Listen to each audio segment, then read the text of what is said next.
ओम नमो भगवते वासुदेवाय.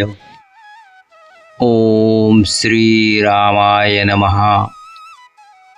ओम नमो नारायणाय. भक्तांनो, आज आपण एका अशा दिवसाच्या स्मरणात प्रवेश करीत आहोत जो केवळ तिथी नाही, जो केवळ व्रत नाही, जो केवळ उपवास नाही, तर जो आहे धर्माचा विजय, श्रद्धेचा विजय, आत्मविश्वासाचा विजय आणि सर्वात म्हणजे ईश्वर निष्ठेचा विजय. ही आहे विजया एकादशी. 13 फेब्रुवारी 2026 रोजी येणारी ही पवित्र तिथी माघ कृष्ण पक्षातील एकादशी आहे. परंतु या तिथीचे महत्त्व समजण्यासाठी आपल्याला केवळ पंचांग पुरेसे नाही, आपल्याला प्रवेश करावा लागेल पुराणांमध्ये. एकादशीचे तत्वज्ञान. हिंदू धर्मात एकादशीचे स्थान अत्यंत उच्च आहे. महाभारतातील शांती पर्वात भगवान श्रीकृष्ण युधिष्ठिराला सांगतात, हे राजन, एकादशी ही माझ्या हृदयाजवळची तिथी आहे. स्कंद पुराणात वर्णन येते की एकादशी देवी ही स्वयं विष्णूच्या तेजातून उत्पन्न झाली. कथा सांगते, एकदा मूर नावाचा असुर देवतांना त्रास देऊ लागला. भगवान विष्णूंनी त्याच्याशी युद्ध केले, परंतु युद्ध दीर्घ झाले. विष्णू विश्रांतीसाठी बद्रिकाश्रमात गेले. तेव्हा मूर असुर तेथेही पोहोचला. त्यावेळी विष्णूच्या तेजातून एक दिव्य स्त्री प्रकट झाली. तिने मुराचा वध केला. विष्णूंनी प्रसन्न होऊन तिला वर दिला, तू आजपासून एकादशी म्हणून ओळखली जाशील. जो तुझ्या दिवशी उपवास करेल तो पापमुक्त होईल. ही कथा केवळ दैवी नाही, ही प्रतिकात्मक आहे. मूर म्हणजे मनातील दुष्ट प्रवृत्ती, एकादशी म्हणजे संयम.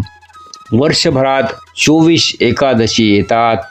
अधिक मास असेल तर 26, पण प्रत्येक एकादशी विशिष्ट फळ देते. कामदा एकादशी कामना पूर्ण करते. निर्जला एकादशी सर्व एकादशींचे पुण्य देते. देवशयनी चातुर्मास प्रारंभ, मोक्षदा पितृमोक्ष आणि विजया एकादशी विजय देते. पण प्रश्न आहे, कसला विजय? बाह्य शत्रूंवर की अंतर्गत दुर्बलतेवर? स्कंद पुराण सांगते, जो भक्त विजया एकादशीचे व्रत पुरे करतो त्याच्या जीवनातील अडथळे दूर होतात आणि धर्ममार्गावर त्याला यश प्राप्त होते. रामायणातील पवित्र प्रसंग. त्रेतायुग. सीता मातेचे हरण झाले आहे.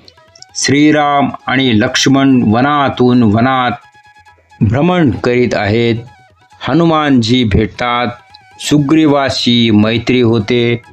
वानर सेना तयार होते आणि एक दिवस ते पोहोचतात समुद्रकिनारी. समोर अथांग सागर. लक्ष्मण म्हणतात, आर्यपुत्र, हा सागर आपण कसा पार करू? राम शांत उभे राहतात. ते क्रोध करत नाहीत, ते निराशही होत नाहीत, ते ध्यान करतात. इथेच विजया एकादशीची कथा सुरू होते. रामायणातील दिव्य प्रसंग. त्रेतायुगातील तो गंभीर क्षण. संध्याकाळचे आकाश लालसर झाले आहे. समुद्राच्या लाटा प्रचंड वेगाने आदळत आहेत. वानर सेना विशाल आहे पण शांत आहे. समोर लंका, मध्ये अथांग सागर. मर्यादा पुरुषोत्तम श्रीराम समुद्रकिनारी उभे आहेत. त्यांच्या नेत्रात क्रोध नाही, हताशा नाही, परंतु चिंतन आहे. धर्मयुद्धाची तयारी आहे. सीता मातेचे रक्षण करायचे आहे. अधर्माचा अंत करायचा आहे. परंतु मार्ग. लक्ष्मण पुढे येतात. आर्यपुत्र, समुद्र अपार आहे. या सेनेसह आपण कसा पार करू? राम मंद स्मित करतात. ते म्हणतात, लक्ष्मणा, धर्म मार्गावर अडथळे येतातच, परंतु प्रत्येक अडथळ्याचा उपाय असतो. ऋषींचे आगमन. त्यावेळी समुद्रकिनारी एक तेजस्वी तपस्वी ऋषी प्रकट होतात. ते जटाधारी, तेजस्वी, दिव्य आभा असलेले. वानरसेना नम्रतेने वागते. राम पुढे येऊन प्रणाम करतात. भगवन, मार्ग दाखवा. ऋषी म्हणतात, हे राघव, तुमचे कार्य धर्मासाठी आहे, परंतु विजय मिळवण्यासाठी श्रद्धेचा आधार आवश्यक आहे. राम शांतपणे ऐकतात. ऋषी पुढे म्हणतात, माघ कृष्ण पक्षातील एकादशी समीप आहे. ती आहे विजया एकादशी. या दिवशी उपवास, जप आणि विष्णू पूजन केल्यास अशक्यही शक्य होते. लक्ष्मण आश्चर्यचकित होतात. केवळ उपवासाने समुद्र मार्ग देईल? ऋषी उत्तर देतात, उपवास म्हणजे अन्य त्याग नाही, तो आत्मशक्ती जागृत करण्याचा मार्ग आहे. जिथे आत्मशक्ती जागृत होते तिथे प्रकृतीही मार्ग देते. रामांचा संकल्प. एकादशीचा दिवस उजाडतो. पहाटे समुद्रकिनारी राम स्नान करतात. ते पाण्यात उभे राहून प्रार्थना करतात, हे वरुणदेव, हे सागर राजा, धर्मासाठी मार्ग द्या. त्यानंतर ते वाळूवर एक पवित्र वेदी तयार करतात. कलश स्थापना केली जाते. तुळशीपत्र ठेवले जाते. धूप दीप प्रज्वलित होतो. राम पूर्व दिशेने तोंड करून बसतात. हात जोडून संकल्प करतात, आज मी विजया एकादशीचे व्रत करीत आहे. सीता मातेच्या रक्षणासाठी, धर्माच्या विजयासाठी. त्यांच्या नेत्रात दृढ निश्चय आहे. ते जप सुरू करतात.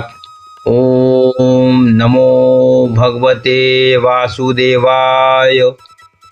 ओम नमो नारायणाय. वानरसेना शांत बसलेली आहे. हनुमान डोळे मिटून राम नाम जपत आहेत. रात्रभर जागरण. सूर्य मावळतो, रात्र गडद होते. समुद्राच्या लाटा गर्जना करतात, परंतु राम ध्यानस्थ आहेत. ते विष्णू सहस्त्रनामाचा जप करतात. शांताकारं भुजगशयनं पद्मनाभं सुरेशं. रात्र पुढे सरकते. लक्ष्मण पहारा देत आहेत.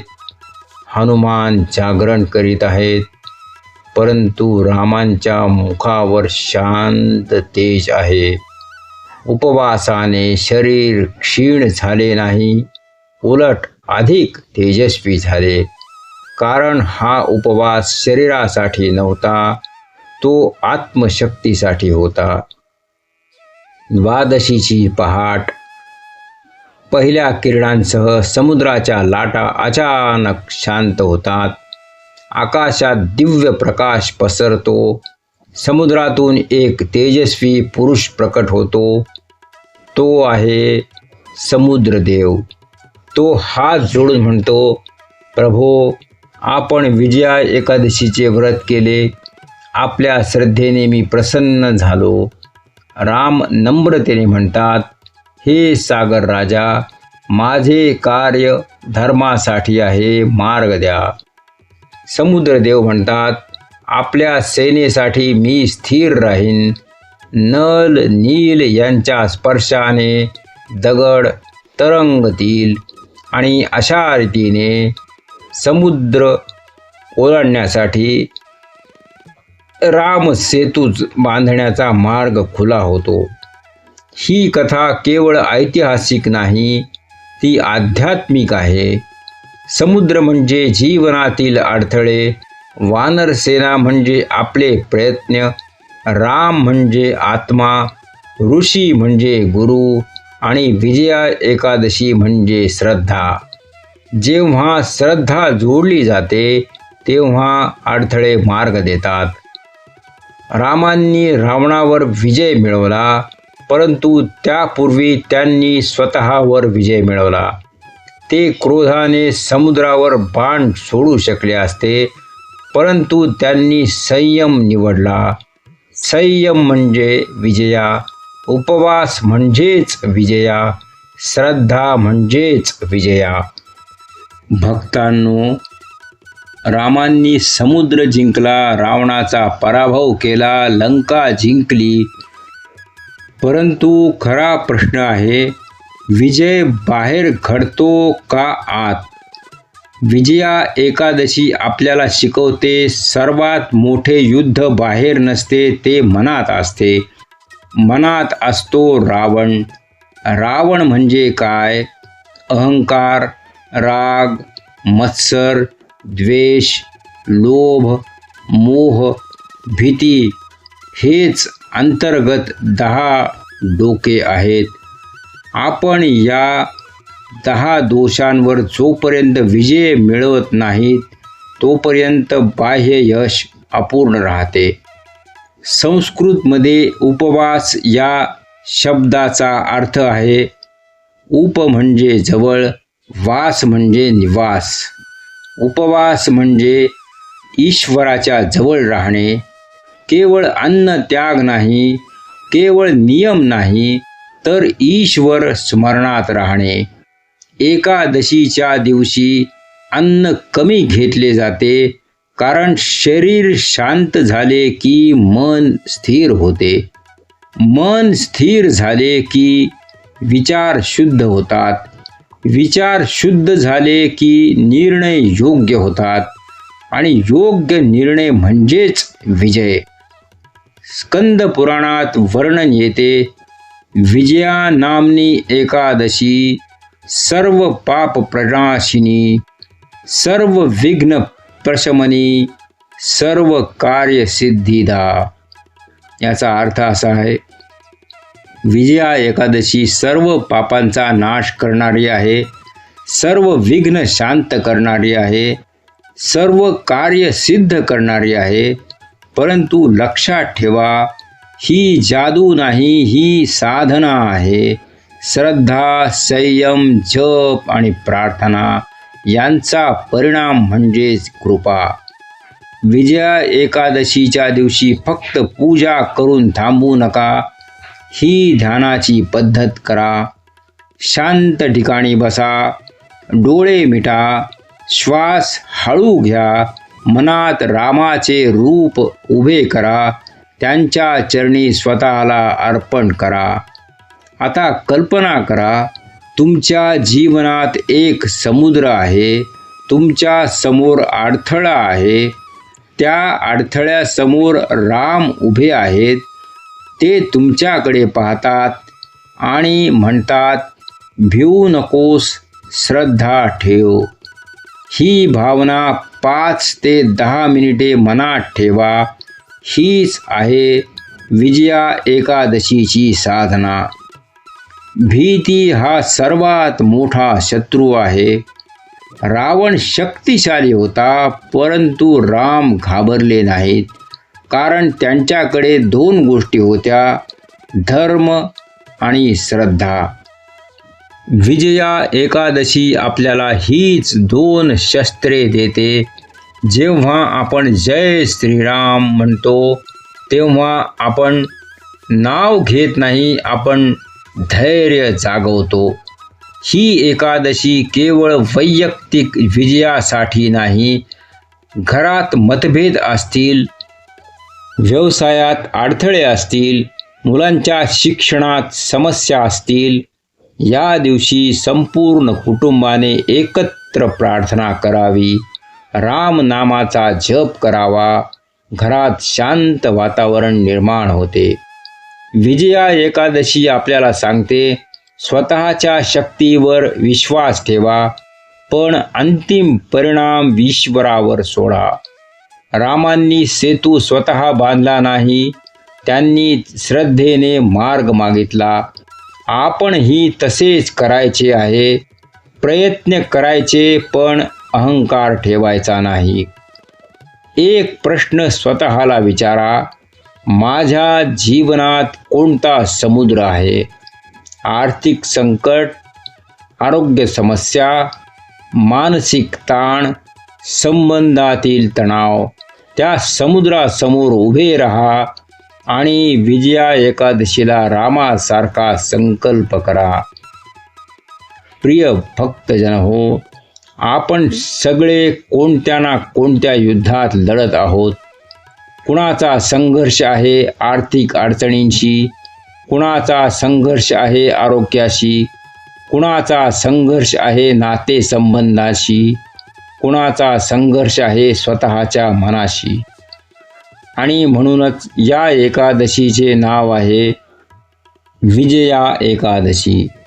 ही फक्त रामाने रावणावर विजय मिळवला याची आठवण नाही, तर प्रत्येक भक्ताला सांगणारा संदेश आहे. तू तुझ्या आयुष्यातील रावणावर विजय मिळवू शकतोस. रामायण ही फक्त ऐतिहासिक कथा नाही, ते आपल्या मनाचे प्रतीक आहे. राम म्हणजे आपली शुद्ध बुद्धी, सीता आपली पवित्रता, लक्ष्मण विवेक, हनुमान श्रद्धा, रावण अहंकार, लंका मोह. जेव्हा अहंकार आपल्या पवित्रतेला कैद करतो, तेव्हा श्रद्धा आणि विवेकाच्या मदतीने बुद्धीला विजय मिळवावा लागतो. आणि हा विजय मिळवण्यासाठी विजया एकादशीचे हे व्रत एक शक्तिशाली साधन आहे.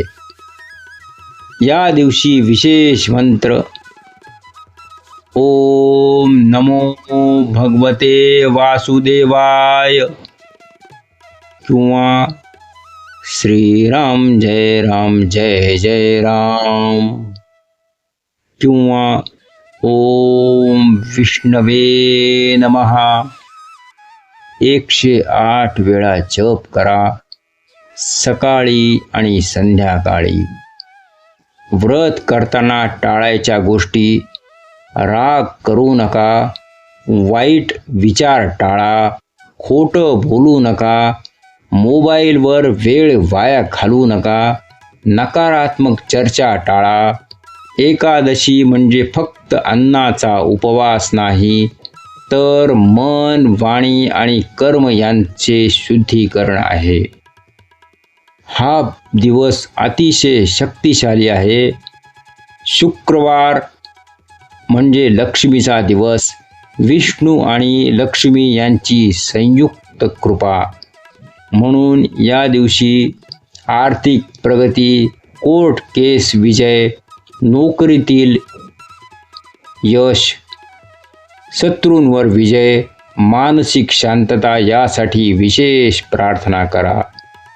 पारायण पद्धत: घरच्या घरी स्नान करून पिवळे वस्त्र धरा, विष्णू फोटो किंवा मूर्तीसमोर दीप लावा, तुळशीपत्र अर्पण करा, रामरक्षा स्तोत्र पठण, विष्णू सहस्त्रनाम शक्य असल्यास, रात्री जागरण, भजन, रामनाम. द्वादशी पारण वेळ 14 फेब्रुवारी 2026. सकाळी पारण करा. प्रथम विष्णूला नैवेद्य, ब्राह्मण किंवा गरीब व्यक्तीस दान, नंतर स्वतः अन्नग्रहण. दान म्हणून तांदूळ, पिवळे वस्त्र, तुळशी रोप किंवा गूळ. भक्तांनो, जेव्हा तुम्ही पूर्ण श्रद्धेने व्रत करता, तेव्हा लगेच तुम्हाला चमत्कार दिसणार नाही, पण तुम्हाला जाणवेल मन शांत होत आहे, भीती कमी होत आहे, निर्णय स्पष्ट होत आहेत, आत्मविश्वास वाढत आहे आणि हाच खरा विजय आहे. जर रामाला समुद्र ओलांडण्यासाठी व्रत करावं लागलं तर आपण कोण? आपल्या जीवनातील छोट्या अडचणींवर मात करण्यासाठी आपण ही श्रद्धेचा मार्ग स्वीकारूया. जर तुम्हाला हा व्हिडिओ आवडला असेल तर कॉमेंटमध्ये लिहा जय श्रीराम विजय एकादशी. ही कमेंट म्हणजे तुमचा संकल्प. आणि जर तुम्ही अजून भक्ती सुगंध कुटुंबाचा भाग नसाल तर लगेच सबस्क्राईब करा, कारण येथे प्रत्येक व्हिडिओ फक्त माहिती नसतो, तो असतो श्रद्धेचा सुगंध. हे भगवान विष्णू, ज्यांनी हा व्हिडिओ पाहिला, ज्यांनी श्रद्धेने ऐकला, त्यांच्या जीवनात विजय द्या, त्यांच्या घरात सुख द्या, आरोग्य द्या, समृद्धी द्या.